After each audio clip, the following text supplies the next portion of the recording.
Yahweh, hey, hi, hi. Yo, hey, hey, hi, yo, hi. Way, hey, Yahweh, hey, hi, ya, hi. Welcome everyone. My name is Leah Marie Dorian. Today I'm going to do an art activity and I'm going to share a children's book that I wrote featuring poetry.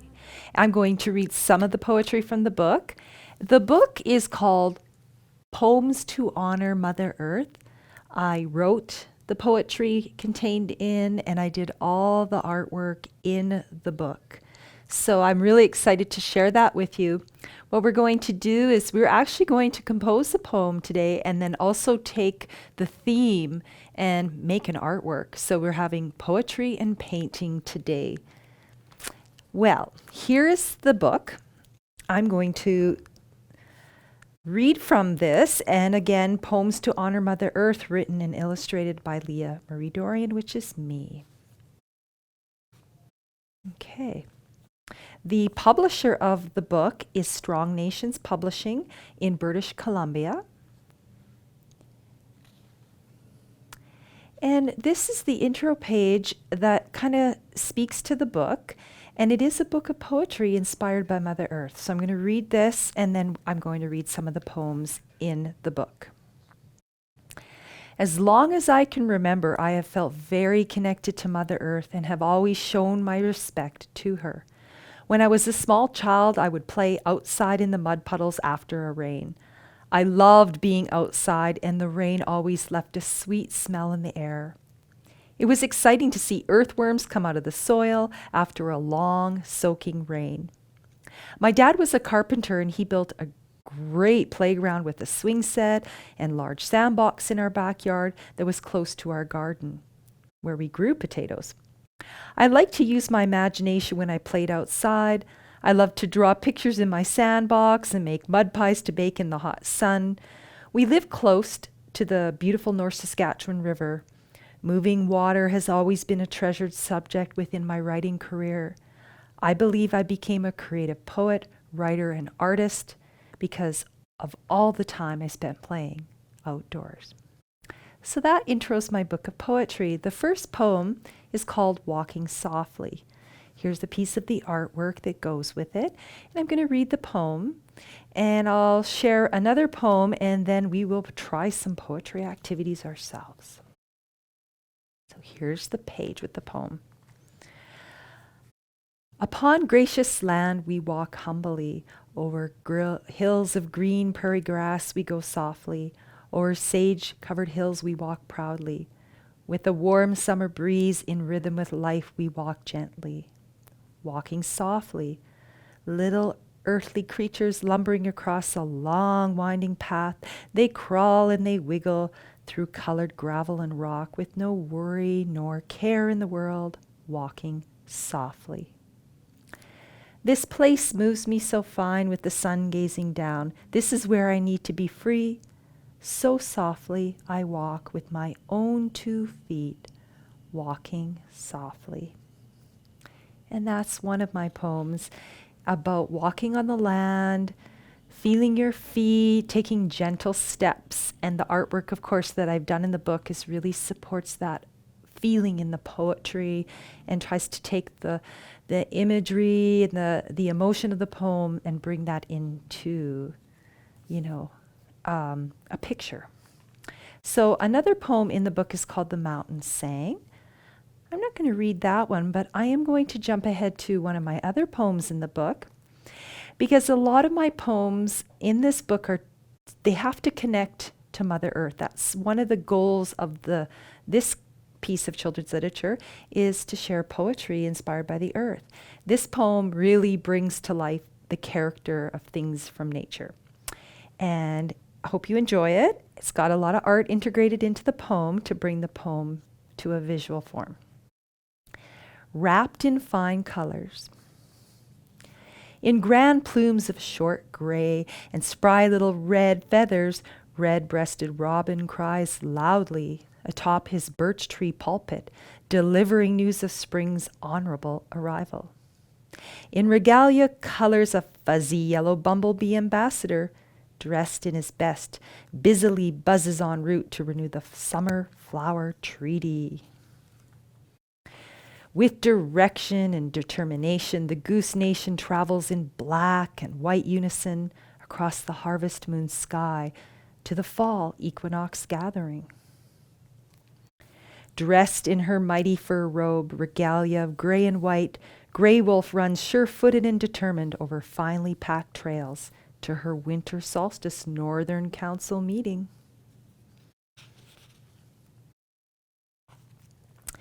And that is that small little poem giving life to all the animals who are going to a meeting at different seasonal times.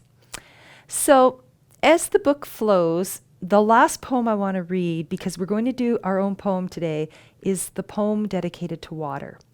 And then I'm going to compose a new one based on some of the activities in the book.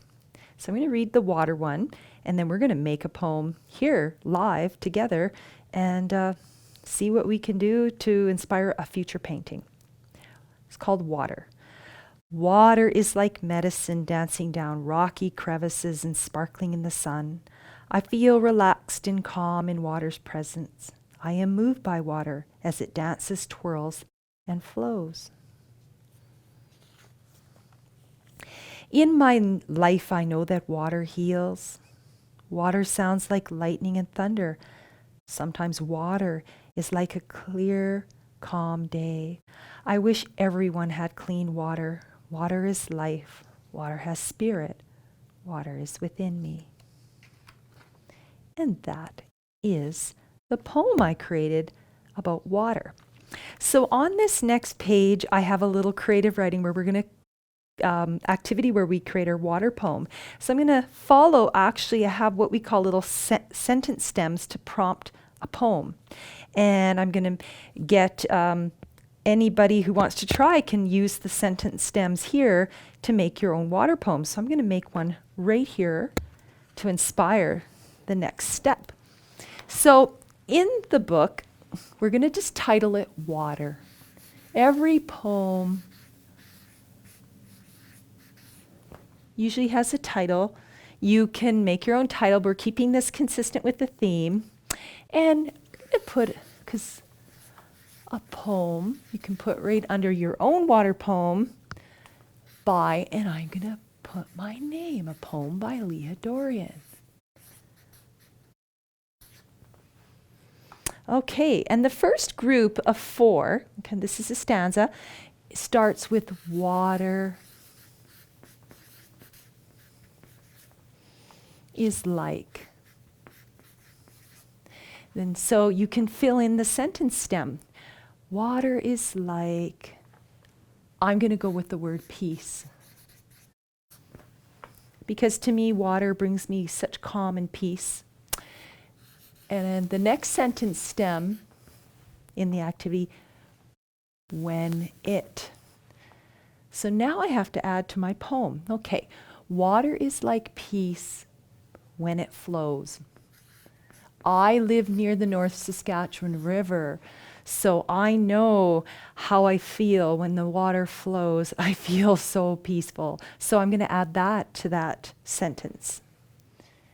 Now, the next sentence stem on our little water poem is I feel.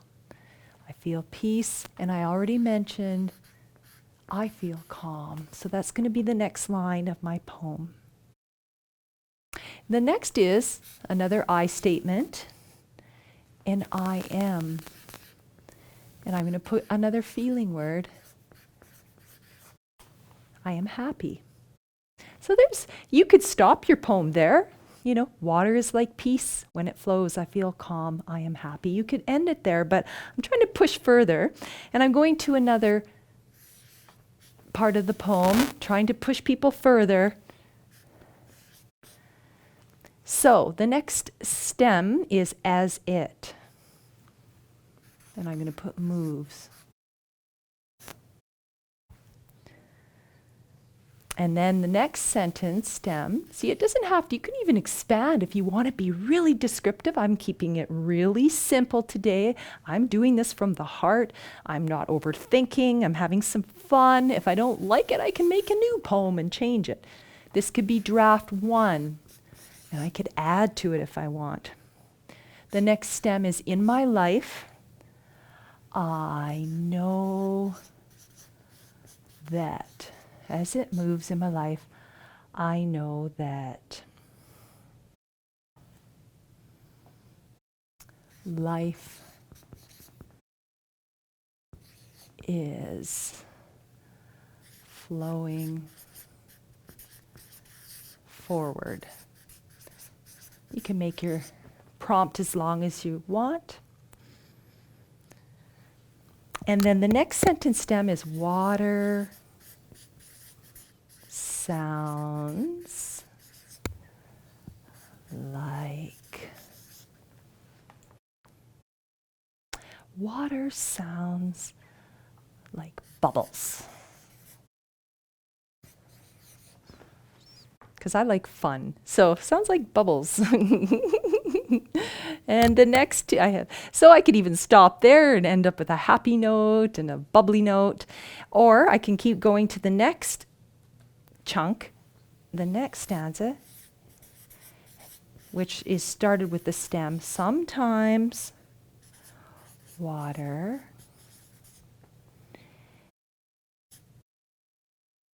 is like roaring rivers.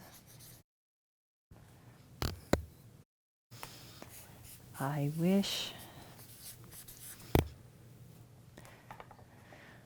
water was free. Water brings. So the other one is just, I wish is the sentence stem, and I finished with water was free. And the next sentence stem was just water, and I put brings life to the world. And there we have it. We have a water poem with just simple stems, and I'm going to underline where the stem was, and then you'll see where I added my own words. This was what the original stem was.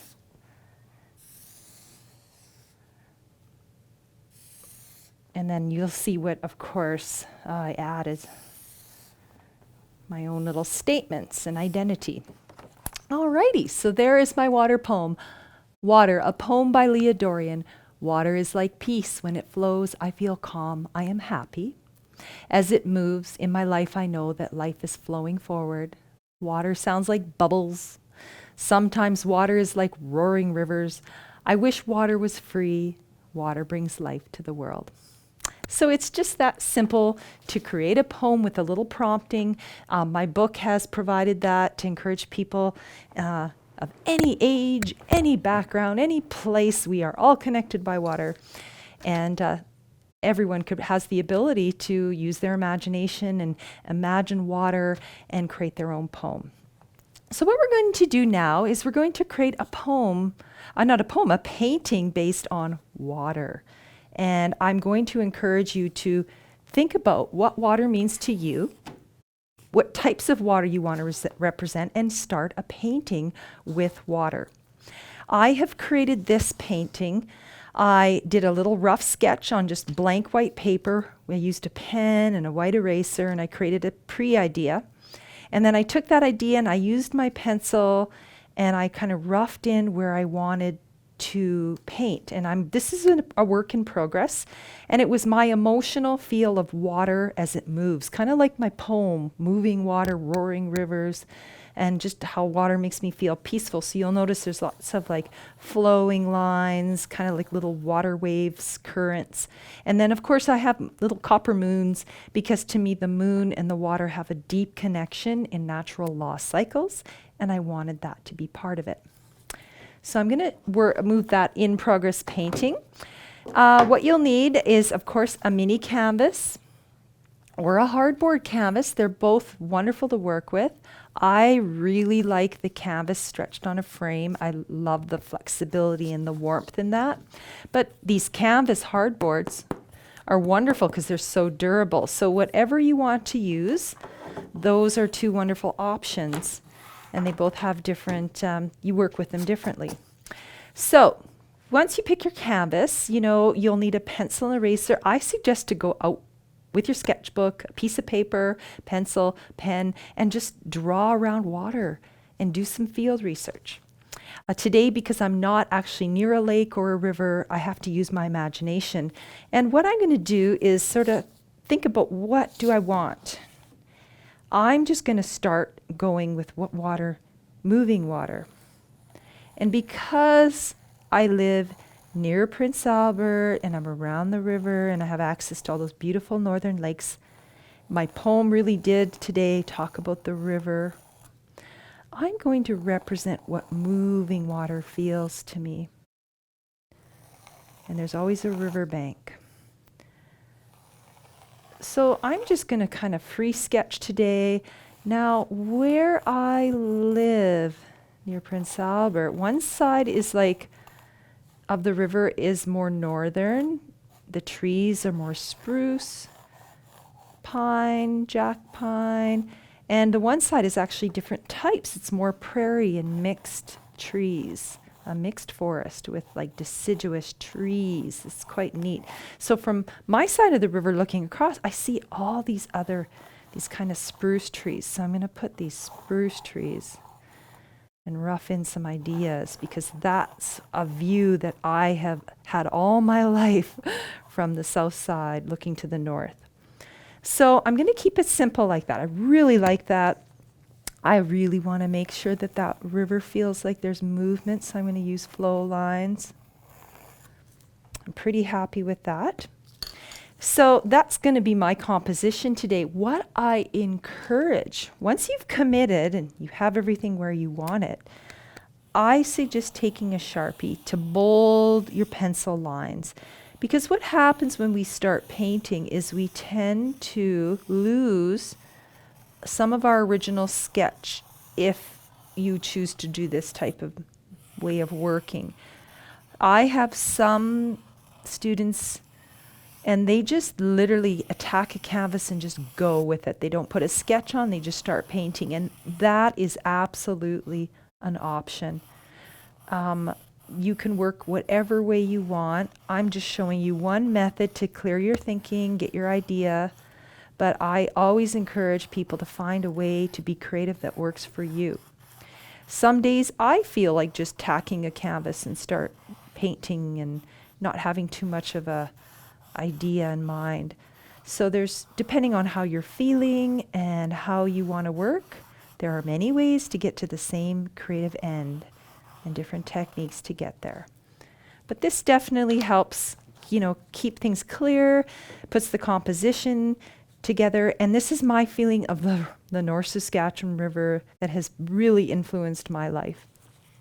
So that being said, again, you're going to need a palette to mix some paints. And you're going to need brushes. And I have all sorts of brushes. I'm going to move those a little closer. And the next step will be to just explore what colors that you feel will represent your water painting. And of course, I am going to certainly, because of the view from my part of the river, I see a lot of these beautiful greens in the spruce and the trees that I view. So I'm what I feel today, I would love to get that very clear, nice, rich, dark green into the trees, because this tree line is such a big part of the North Saskatchewan River, visual scape from where I've observed it so many times in my life. And it's so neat to observe the river in different seasons and how things look so different. You can learn so much. And if you can, it is so ideal to take your art supplies and go paint by your inspiration. So if you're going to paint a lake scene, go to the lake. Pack your sketchbook, go do some field research. If you're going to a river, go near the river valley. Maybe you can take your easel and your paints if it's not too windy, and you can paint outside. So as you can see, I'm working on sort of some of the details. I'm using nice light strokes because with canvas, you don't want to push too hard. You don't want to push because it will not bounce back. So you have to be very mindful of not pushing too hard. Even when you're using a pencil, you don't want to push the pencil too hard. You'll notice that I was quite light and gentle with my pre-sketching with my pencil.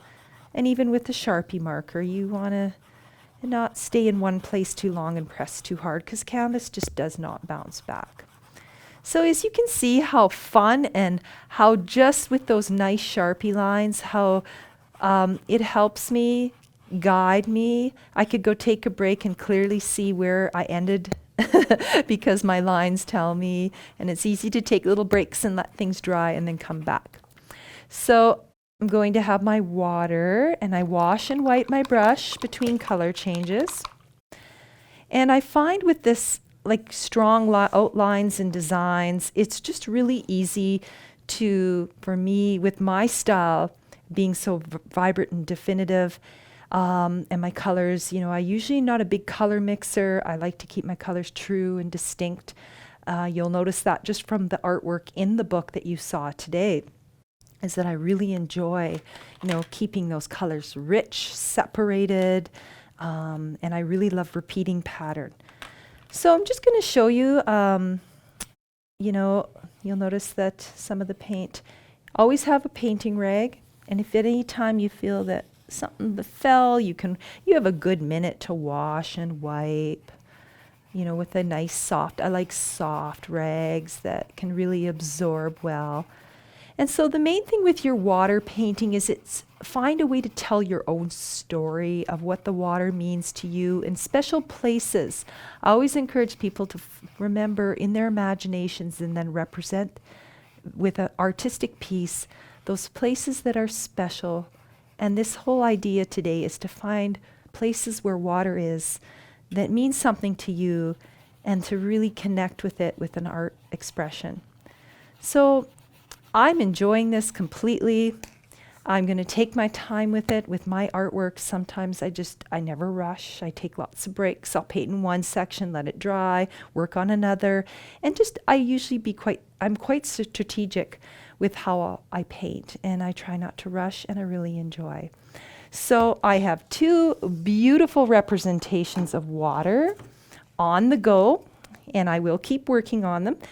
The river valley scene, and then just my more abstract feeling of the moon-water relationship and how important that is. So have fun, enjoy, and good luck painting your special interpretation of the water. Thank you.